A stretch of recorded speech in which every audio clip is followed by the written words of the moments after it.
noite, estamos no ar, último programa do semestre, última aula do semestre, para a gente fechar com chave de ouro. Hoje eu não estou vestida à la praia, à la caráter de férias, porque na verdade é pausa de aula, mas o trabalho continua, não é isso? Então estamos aqui. Falando nisso, vamos fazer um VAR. Vamos ver tudo que a gente estudou durante esse semestre, principalmente nesse último bimestre, que tanto falamos sobre o período composto coordenado e o período composto subordinado. Então, vem para a aula, porque é sobre isso a aula de língua portuguesa hoje. Então, se é para revisar, vamos revisar orações subordinadas substantivas, orações subordinadas adjetivas e orações subordinadas adverbiais, para não ficar devendo nada para vocês aí nesse finalzinho de semestre, né? Encerrando o primeiro semestre de 2022, glória a Deus, e que já vem o segundo semestre com nós, com toda a nossa força renovada. Então, pede vá porque esse juiz é exigente, esse juiz sabe a hora certa de rever, ele quer ver o que ficou faltando, o que ninguém viu, aquele lance que você deixou de observar. Vamos de vá, de orações subordinadas substantivas, adjetivas e adverbiais. E nesse vá, a gente vai logo direto para as questões. O que eu quero ver é vocês resolvendo questões.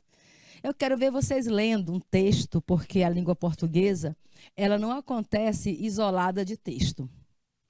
Então, para eu poder saber se você realmente está dominando alguns critérios da língua portuguesa, alguns conhecimentos, é necessário que eu faça essa avaliação em cima da leitura de um texto, porque, afinal de contas, as frases se unem formando orações.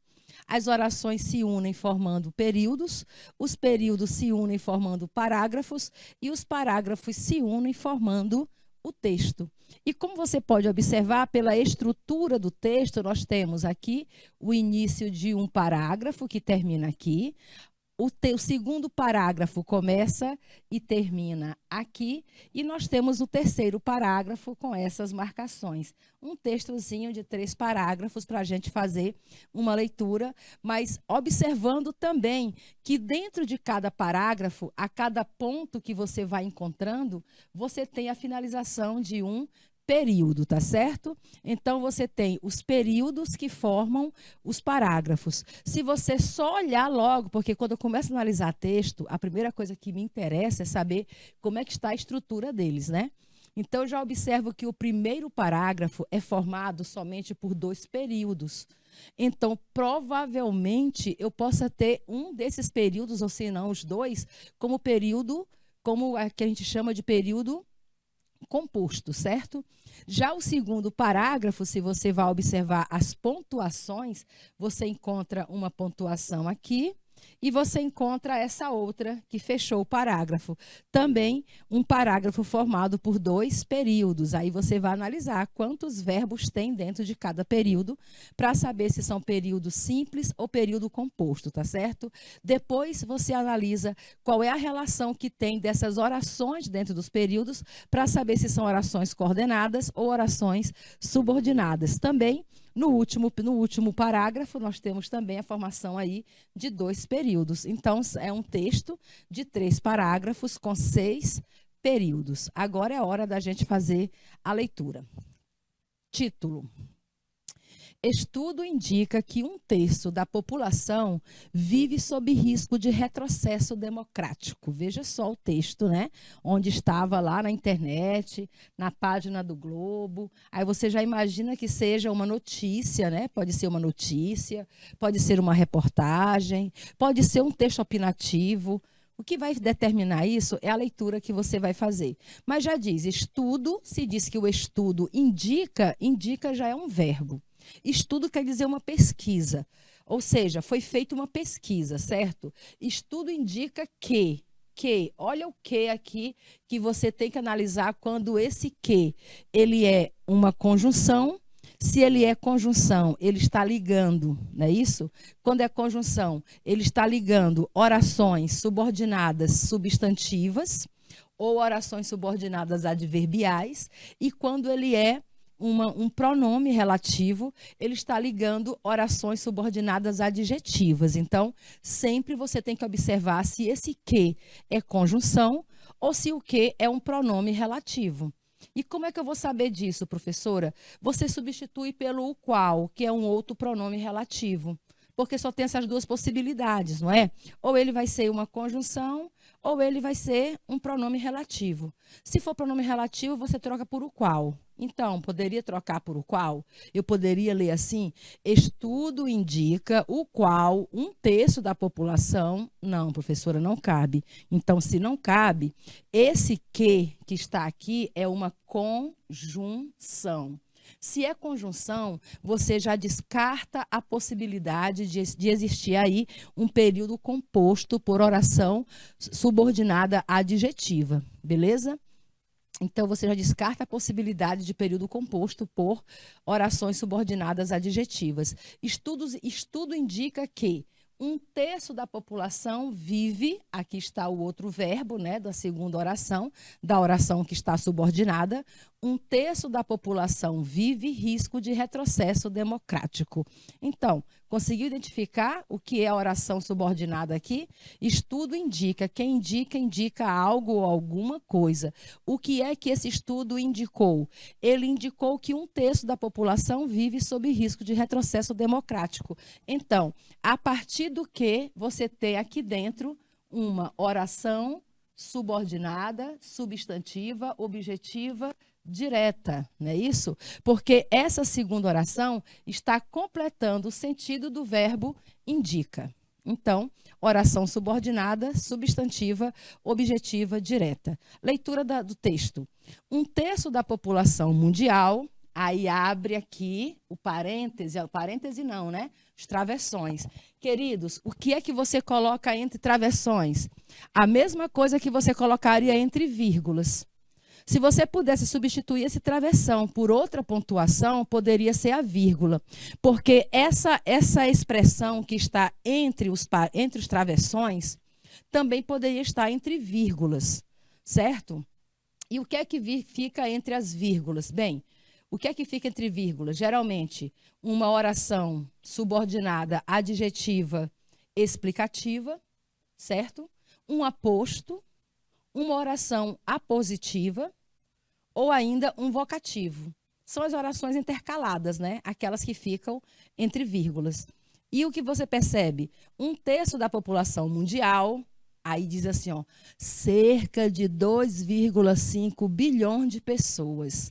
Então, cerca de 2, bilhões de pessoas é o que corresponde a um terço da população mundial. Então, essa expressão está explicando para a gente, está detalhando para a gente quanto corresponde um terço da população mundial. E corresponde a cerca de 2,5 bilhões de pessoas. Então, isso aqui é um aposto, é uma explicação de um termo anterior. Como não tem verbo, não é oração subordinada, é apenas um aposto. Entenderam? Um terço da população mundial, cerca de 2,5 bilhões de pessoas, está, olha o verbo no singular. Um terço da população mundial está sob ameaça. Por que o verbo não ficou no plural? Por que não estruturou estão? Porque concordou com população mundial, que é um determinante no singular.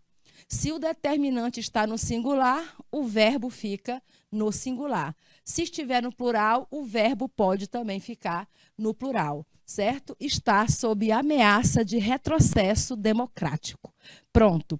Você só encontrou, acabou o período, né? Dentro do período, você só achou um verbo, que é o verbo estar.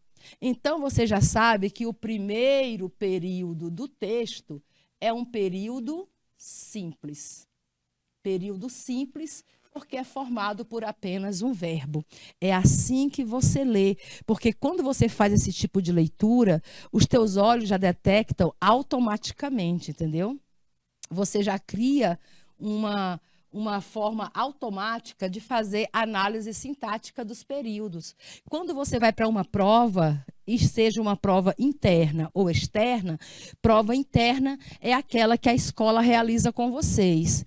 Prova externa é quando você vai fazer provas vindas de fora, provas de concurso, provas de avaliação como o SAEB, provas como o Enem, provas como o Enseja, entenderam? Aí a gente chama de prova externa. Então, quando você aprende a fazer a leitura já estudando os períodos, você tem um maior domínio sobre o texto. O estudo apontando tendências inquietantes, essa expressão está entre aspas, porque provavelmente não seja uma expressão da pessoa que escreveu. Pode ser que seja a fala de uma outra pessoa. Ou pode ser porque é esse o sentido do uso das aspas, né? Quando você destaca uma palavra, uma expressão entre aspas, ou aquela expressão não é sua, você está falando da fala de outra pessoa, ou você quer fazer uma ênfase, né? Você quer destacar a expressão. Vamos ver qual foi a intenção do uso dessas aspas. Continuando a leitura. O estudo apontando tendências inquietantes em 24 países foi revelado na semana passada. Olha o verbo no singular aqui. Foi revelado porque se refere ao sujeito, o estudo, tá bom? Foi revelado na semana passada pelo Diário Português Público. Diário Português Público, entre aspas, também para destacar o nome do jornal. Diário é um jornal e não é brasileiro, é de Portugal. Pelo Diário Português Público, e o Brasil é o primeiro entre as seis nações nas quais houve recuo na democracia entre 2015 e 2017. Ou seja, dentre esses 24 países que foram pesquisados, o Brasil está entre os 6, é o primeiro entre os 6 em que mais houve recuo da democracia. O que é isso? Isso quer dizer que o Brasil ficou menos democrático entre 2015 e 2017. E nós estamos entre os 6. No topo, ao lado da Polônia, o Brasil, né, que é o país, para não repetir a palavra Brasil, então fala o país, é seguido pela Turquia, Croácia, Romênia e, acredite se quiser, Estados Unidos. Vejam só, Estados Unidos, que é considerado aí o berço, o pai da democracia do mundo, né, o país mais democrático, mais livre, a América livre, está entre um dos 6 países que houve recuo na democracia entre o período de 2015 e 2017. Quem revela isso é um estudo que foi feito pelo Diário Português, o Público. Beleza? Entendido o primeiro parágrafo? Sigamos. A conclusão é do segundo relatório anual, variedades com V maiúsculo, porque é o título do relatório, tá bom? É o segundo relatório anual, variedades da democracia, também chamado de VIDEM. VIDEM, né, que é uma abreviação de Variedades da Democracia. Elaborado por mais de 3.000 peritos. Esse relatório é elaborado por mais de 3.000 peritos em ciências sociais de 177 países e liderados por um grupo da Universidade de Gotemburgo, na Suécia. Veja só. Então, não foi só um estudo feito aí pelo Diário Português, o Público, que fez essa revelação. Teve também o relatório, né, o segundo relatório anual, que é o de Variedade Democrática VIDEM, que também fez esse apontamento. O estudo também, somando ideias, o estudo também criou outros rankings, olha, entre eles os das nações mais democráticas, quer dizer, o estudo apontou onde houve maior retrocesso na democracia, mas ele também fez outro ranking, como o ranking entre os países mais democráticos do mundo. E nessa relação dos países mais democráticos do mundo, adivinhe, entre 211 países, o Brasil ocupou a posição 56ª. O Brasil é o 56º país entre 201 países com relação ao aspecto mais democrático, enquanto que Portugal está em 10º lugar na democracia. Como um país democrático, Portugal ficou em 10º lugar, Brasil ficou em 56º lugar. É ruim, né, essa posição? Mas por que a gente caiu para aquela posição? Por causa desse retrocesso que aconteceu entre 2015 e 2017, não é isso? Ou seja, se a pesquisa tivesse sido feita até 2014, talvez o resultado tivesse sido diferente. A metodologia do ranking do retrocesso, ele vai explicar como foi que foi feita essa medida, né? A metodologia que foi usada, o método. A metodologia do ranking do retrocesso utiliza uma escala de pontos de 0 a 1, medida pelo Índice da Democracia Liberal, o LDI, na sigla em inglês, ou LDI, que leva em conta a existência de eleições democráticas, Estado de Direito, que assegura o respeito às liberdades civis e vigilâncias e freios impostos, ou não, ao Executivo, pelo Judiciário e pelo Legislativo. Foi isso que o estudo revelou. Ele levou em conta, né, isso, a vigilância que existe do Judiciário Legislativo sobre o Executivo, porque quanto mais o Executivo for fiscalizado pelo Judiciário e pelo Legislativo, mais democrático será um país. Porque um país não democrático é aquele em que o poder executivo impõe as suas ordens e não existe judiciário nem legislativo para contrapor. Imagina se vai haver liberdade civil. Se o poder judiciário legislativo não está conseguindo a abertura do poder executivo, que está se tornando totalitário, imagina se a população, quando você fala de liberdades civis, quer dizer a liberdade da gente, povo normal, comum. Não é isso? Então, um país realmente é livre de direito quando nós temos liberdades civis e quando nós temos um poder executivo vigiado de perto pelo judiciário e pelo legislativo, sem que haja amarras. É essa leitura que a gente faz e interpretação do texto que está no jornal O Globo. Sigamos. Interpretar, aqui para você saber o que sobre a interpretação de texto. Interpretar quer dizer inferir. A gente pegando aqui esse prefixo in, quer dizer entrar, não é isso? Entrar, introduzir, entrar, interpretar, entrar dentro do texto, inferir, mergulhar dentro do texto, saber o que o texto está dizendo, compreender. Olha, compreender significa apenas saber o que está explícito. Aquilo que está explícito, aquilo que está claro no texto. Então, quando eu quero que você compreenda um texto, é apenas para ler o que está escrito e saber dizer o que leu. Quando eu digo para você interpretar, eu quero que você mergulhe no texto e eu quero que você descubra informações que não ficaram óbvias no texto, não ficaram explícitas, mas que você pode chegar a uma conclusão, tá bom? Então, quando eu digo para você chegar a uma conclusão, é porque eu quero que você interprete. Quando eu mando você apenas identificar, quando eu peço para você apenas identificar, eu quero que você apenas compreenda o texto. Pergunta, então a pergunta diz, infere-se do texto. Se é infere-se, quer dizer interpreta-se do texto, ou seja, mergulhando no texto, procurando uma informação que não está explícita, certo? É procurando uma informação que não está dita, que não está escrita no texto. Infere-se do texto, estudo indica que um terço da população vive sob risco de retrocesso democrático, que infere-se que sobre esse texto. Letra A, o que é que o texto quis dizer para a gente?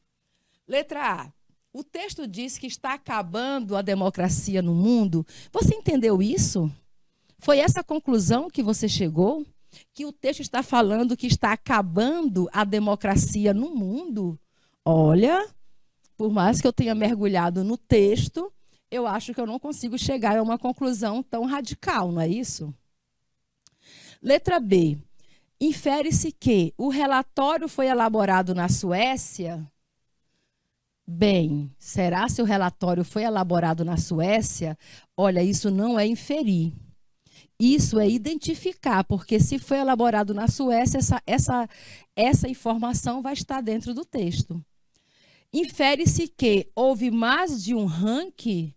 Agora, para eu saber se houve só um ranking ou mais, eu preciso ter realmente interpretado o texto. E eu li que no primeiro parágrafo, eu me lembro, eu estou falando aqui com vocês, como se eu estivesse falando sozinha aqui na minha mente, diante da leitura e da conclusão dessa resposta, entendeu? Então eu digo assim, olha, eu me lembro que lá no primeiro parágrafo, foi um estudo apontado por um jornal português. O segundo parágrafo fala de outros rankings, não apenas aquele ranking do recuo democrático, mas também teve outros tipos de ranking, como, por exemplo, o dos países mais democráticos. No ranking dos países com recuo democrático, o Brasil ficou em primeiro lugar. No ranking dos países mais democráticos, o Brasil ficou em 56º lugar. Então, eu posso concluir isso sim. Eu posso concluir que nesse texto houve mais de um ranking. Essa informação está verdadeira. E é uma interpretação, uma leitura que eu fiz. Mas vamos ver a letra D. A letra D diz que a gente infere do texto que o índice da democracia liberal leva em conta apenas os países em que ocorrem eleições democráticas. Não. Ele falou também eleições democráticas, ele falou da liberdade civil, ele falou também da questão do poder executivo ser vigiado de perto pelo judiciário e pelo legislativo, não é? Então, quando você vê alternativas que restringem, com essas palavras como apenas, somente, exceto, você já fica duvidando desse tipo de informação, tá bom? Está restringindo a leitura. Se restringe, tu já coloca assim, tipo, isso aqui não vai ser, tá bom? Letra E. O texto, né, infere-se do texto que o Brasil é mais democrático que Portugal. Eu pergunto, que texto você leu? Se você marcar a letra E, que texto você estava lendo? Você não leu o texto, você passou a vista, mas você não leu. Porque se você observou, no ranking dos países com recuo, que diminuiu a democracia, o Brasil lidera os 6 em que mais ocorreu isso. E dentre os países mais democráticos do mundo, dos 201 países, o Brasil está em 56º, Portugal em 10º. Então, quando que o Brasil é mais democrático que Portugal? Não agora. Já pode ter sido, né? Pode ter sido. Na década de 70, talvez, apesar que não tivesse tanta liberdade assim. Mas não é a letra E. Então, pelas minhas observações e memórias que eu tive da leitura do texto, porque eu li período por período, eu observei os parágrafos, eu fiz a relação de um item a outro, isso tudo me ajuda a fazer uma boa leitura. Volta lá no texto e veja o tanto que a gente mexeu. Olha como ficou bonito o texto todo decorado, né? Quando você lê compreendendo o texto, amores, não tem como você não fazer riscos, não tem como você não grifar, como você não fazer a relação de uma palavra com a outra, para você realmente saber se entendeu, se leu o texto positivamente. Então, qual seria a melhor resposta aqui? A de que houve mais de um ranking, com certeza, porque está dentro do texto, né? Não foi feito apenas o ranking de qual teve mais retrocesso, mas também outros rankings. Um deles é de quais são os países mais democráticos, ok? Entenderam? Então, isso você chama de quê? Interpretação de texto. Ou seja, concluir com sua leitura algo que não está totalmente explícito no texto. Conseguimos. Vamos lá. Comentário das alternativas, né? Aqui eu só estou comentando, passando para vocês como é que a gente faz o comando desse texto, como é que eu poderia pensar nessas alternativas. Vejam só. A letra A, por que a letra A não estava correta, né? Porque diz assim, trata-se de uma extrapolação textual, pois segundo o texto, apenas 1/3 da população mundial está sob ameaça de retrocesso. E a letra A dizia o quê? Que a democracia está acabando no mundo, enquanto que trata-se apenas de 1/3, ó, 1/3 da população, né? 1/3 da população mundial é que está sob ameaça de retrocesso e não o mundo todo. E lá disse que é o mundo inteiro. Por que que não era a letra B? A letra B dizia o quê? Na letra B dizia assim: o relatório foi elaborado na Suécia. O que é que diz aqui, ó? O relatório foi elaborado por mais de 3.000 peritos em ciências sociais em 177 países e não somente na Suécia, entendido? Então, não foi apenas na Suécia. Falou-se da Suécia, mas os peritos eram mais de 177 países. Vamos ver. A letra C é o que a gente queria, a nossa resposta, né? Havia outros rankings dentro do texto, além daquele que a gente leu, sobre o recuo da democracia. Também existe outros dentre eles, então era essa a nossa resposta. A letra D dizia o quê? A letra D até aparece aqui marcada, mas como erro, né? O índice da democracia liberal leva em conta apenas, a questão do apenas. Olha o que diz ali no nosso comando. Não, leva em conta a existência de vários fatores, eleições democráticas, Estado de Direito, liberdade civil e a vigilância do Executivo pelo Legislativo e Judiciário. A gente falou disso, né? E a letra E, gente, que dizia que o Brasil é mais democrático do que Portugal, é o contrário. O ranking aponta que Portugal é o 10º no ranking, enquanto que o Brasil está em 56º. Por isso que as alternativas estavam erradas. E por que eu trouxe esses comentários das alternativas? Para que vocês possam pensar sobre aquilo que está lendo. Porque não adianta você ter lido o texto e se você não souber ler e interpretar também cada uma das alternativas. Procurar entender aquilo que a gente chama de distratores. Distratores são informações falsas que são colocadas dentro da elaboração das alternativas que nos leva a eliminar a possibilidade de que elas sejam reais, que elas sejam a nossa resposta certa. Segunda questão. A oração destacada no segundo parágrafo do texto, que essa era a oração aqui, ó, elaborado por mais de 3.000 peritos em ciências sociais de 177 países. Essa oração é classificada como, olha só, se você pegar essa oração, elaborado, relatório, né, elaborado por mais de 3.000 peritos em ciências sociais de 177 países. Você vai dizer que essa oração, ela é o quê? Ela é uma oração desenvolvida e adjetiva. Ela é reduzida e substantiva. Ela é reduzida e adverbial. Desenvolvida e adverbial. Reduzida e adjetiva. E agora, como é que você responde?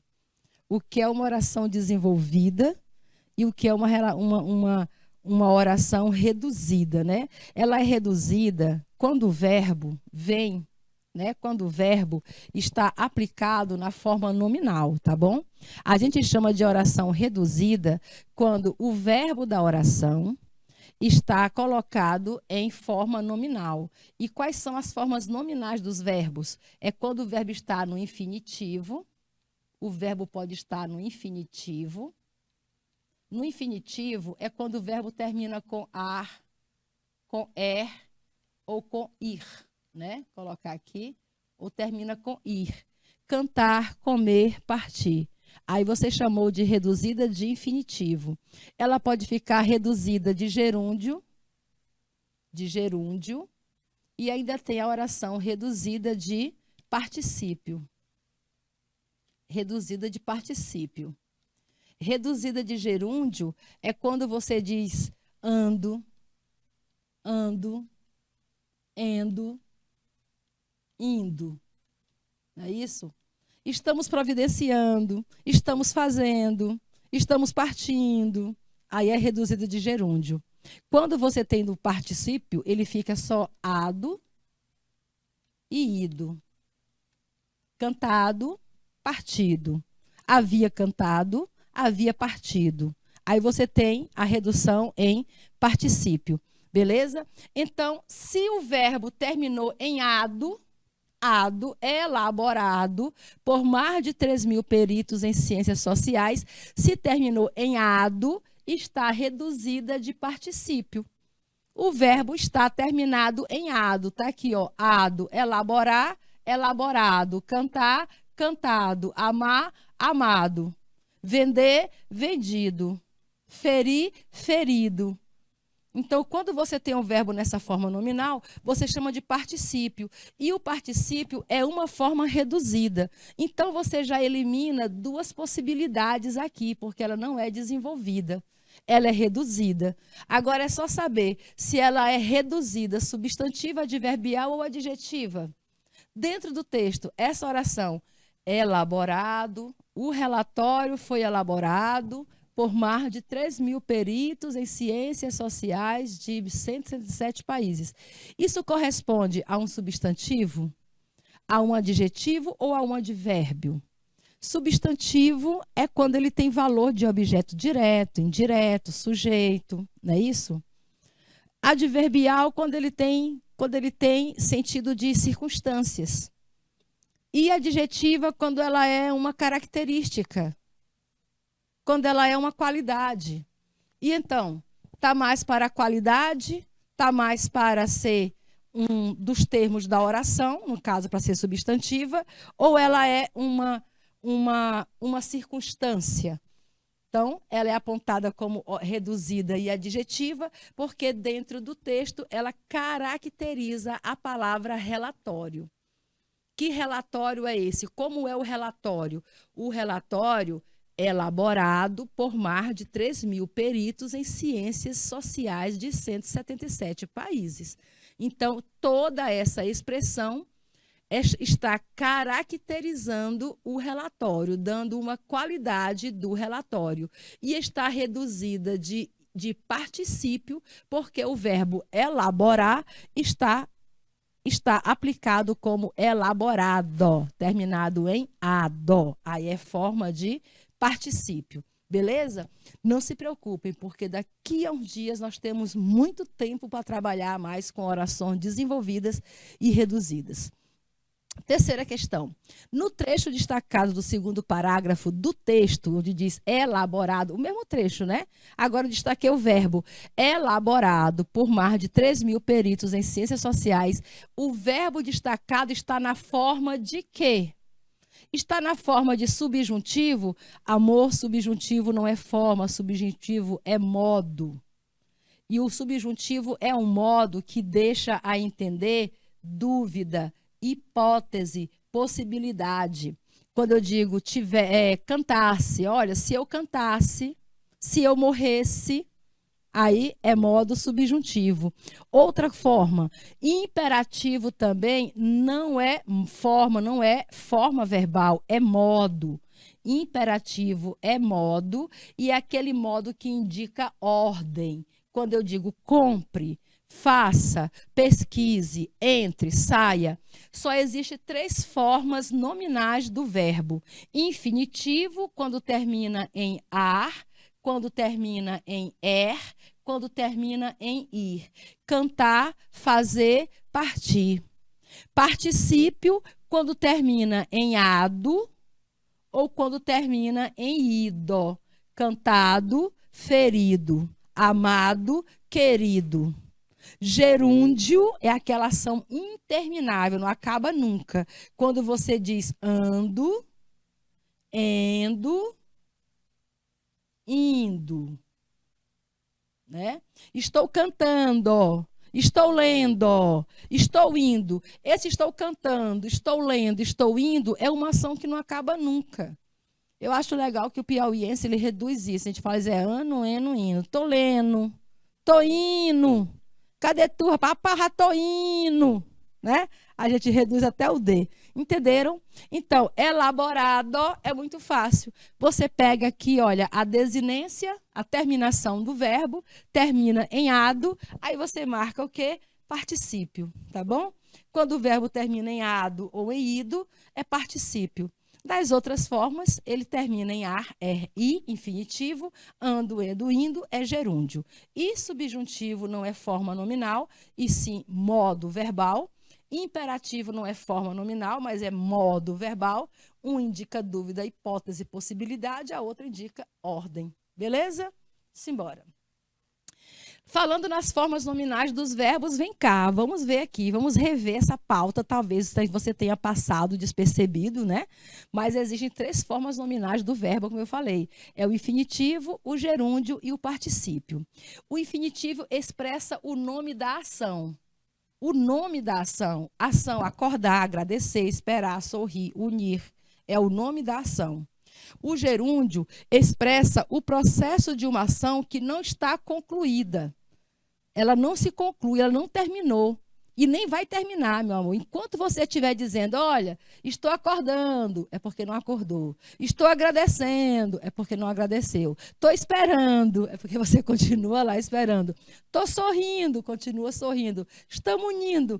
Toda vez que você usa o gerúndio, quer dizer que a ação é inconclusiva. Quer dizer que a ação não termina. É quando as operadoras ligam, quando você liga para alguma operadora reclamando de um serviço, né? Aí ela diz assim, já estamos providenciando, quer dizer que não providenciou ainda. Ela diz, não, o processo está correndo, quer dizer que não correu ainda. Certo? Está em andamento. Então, o gerúndio é para dizer que a ação está em andamento. Ela não foi concluída. Por isso, evite usar o gerundismo. Usar gerundismo é não concluir uma ação. Certo? Já o particípio indica uma ação que já está finalizada e relacionada com o passado. Ela finalizou e já até ficou lá no passado. Só tem 2 formas. Ou você diz ado ou você diz ido no final. Mas cuidado, tem o particípio. Ó, o particípio ele pode ser regular e pode ser irregular, tá bom? Irregular é quando você diz ado e ido e tem outras formas de você fazer. Por exemplo, coloquei aqui, olha, tempos verbais compostos, que são os tempos formados por verbos na forma nominal, tá bom? Por exemplo, você pode dizer tinha falado ou foi falado. Isso aqui é o particípio regular. Ele tem das 2 formas. Ou seja, se você usar o verbo ter, fica falado. Se você usar o verbo ser, fica falado. Tinha falado ou foi falado. E nada de, eu tinha falo isso. Tá errado. Você não tinha falo, você tinha falado. Tá bom? Você vai dizer assim, isso daí já foi falado e não já foi falo. Porque não existe a forma irregular para o verbo falar, só existe a forma regular. Agora, o verbo pagar, ele pode ser regular ou irregular. Eu posso dizer tinha pagado a conta, tinha pagado. Eu não posso dizer tinha pago, está errado. Eu não posso, eu tinha pago a conta, está errado. Se você usar o verbo ter, você diz tinha pagado. Se você usar o verbo ser, você diz foi pago. Olha, a conta foi paga. Olha, a conta foi pagada? Tá errado, né? Porque ele é irregular. Ele aceita as 2 formas. Com o verbo ter, fica pagado. E com o verbo ser, fica pago. O verbo trazer, ele é regular. Ele só tem uma forma com os 2 verbos. Você vai dizer, tinha trazido a mala ou foi trazida a mala. Você não diz tinha trago. Isso não existe, gente. Tinha trago, foi trago. Está errado. O verbo trazer, ele é regular. Ele só tem essa forma aí. Tinha trazido ou foi trazido. Sempre é trazido. Não existe trago, tá bom? Trago é outra coisa. Trago é quando você diz, deixa que eu trago a mala, tá certo? Trago é quando você diz, coloca aí um trago de cachaça. Aí é trago. Mas quando eu digo o verbo trazer, tinha trazido ou foi trazido. E o verbo fazer é o verbo irregular, porque ele aceita as 2 formas. Você diz, tinha feito ou foi feito. Aliás, ele é regular, né? Exatamente. Ele é irregular porque ele não termina com ido nem com ado, né? Ele é eito, eito. E não há outra forma. Você não pode dizer tinha fazido ou foi fazido. Não existe fazido. Só existe a forma irregular para o verbo fazer. Tinha feito ou foi feito. Lembraram? Então, simbora, que tem muita coisa para a gente ver. Aqui, relembrando o que é orações reduzidas e orações desenvolvidas. Lembra que eu falei disso também naquelas questões? Relembrando, em primeiro lugar, a diferença entre oração reduzida e oração desenvolvida. Oração desenvolvida é quando você tem a conjunção, pronome relativo, e ela liga as orações, ou seja, uma oração normal. É uma oração normal em que você usa as conjunções que ou se, ou você pode usar os pronomes relativos, né? Isso que, cuja, onde. Agora, a oração reduzida, o verbo fica na forma nominal. Não foi isso que eu expliquei a vocês? E qual é a forma nominal? Gerúndio, particípio ou infinitivo. E não possui conjunção. Ela não é ligada por conjunção. Ela vai direto para a forma nominal. Agora que a gente já sabe o que é oração reduzida de particípio, né? O elaborado, tá bom? Quando você tiver dúvida, você faz a troca. Você pega e coloca o qual. O qual foi elaborado. Não caberia? Você poderia dizer assim, o documento foi elaborado, né? O documento elaborado pela instituição. Aí tu fica perguntando, meu Deus, o documento elaborado pela Constituição. O que é elaborado pela Constituição? É uma oração subordinada, adjetiva, reduzida de particípio. Como é que eu tiro a dúvida? Eu coloco o qual. O documento, o qual foi elaborado, olha o pronome aí, o qual, não é isso? O qual não é um pronome relativo? Então, só tem duas formas de você saber qual é o tipo de oração. Quando ela é substantiva, ou quando ela é adverbial, ela vem ligada por conjunção. Quando ela é adjetiva, ela vem ligada por pronome relativo. Então, na dúvida, sempre troque pelo pronome relativo que você vai ter a resposta correta. Hoje a aula tá punk, né? Então, já a gente volta para continuar com o nosso VAR de orações coordenadas e subordinadas. Até já.